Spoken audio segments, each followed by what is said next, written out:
বাংলাদেশ নির্বাচন commission voter তালিকা হালনাগাদ কর্মসূচি। বাংলাদেশে ভোটার তালিকা হালনাগাদ কর্মসূচি কার্যক্রম চলছে।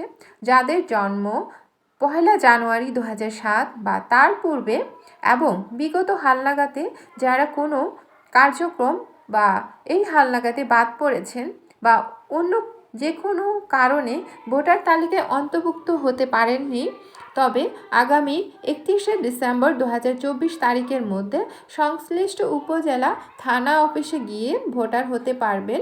আপনাদের ভোটার হওয়ার জন্য যে সকল কাগজপত্র প্রয়োজন হবে: 17 ডিজিটের অনলাইন জন্ম সনদের কপি, জাতীয়তা নাগরিকত্ব সনদের কপি, নিকট আত্মীয় বলতে যাদের বোঝানো হয় আপনার পিতামাতা, ভাই বোন, তাদের এনআইডির ফটোকপি নেবেন।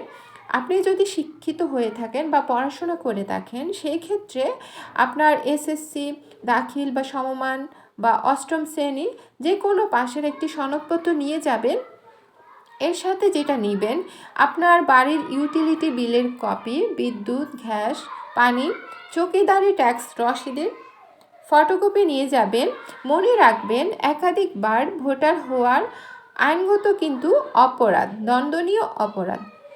কেউ একাধিকবার যদি ভোটার হয়, আঙ্গুলের ছাপ পরীক্ষার মাধ্যমে তা সহজেই কিন্তু শনাক্ত করা যায়।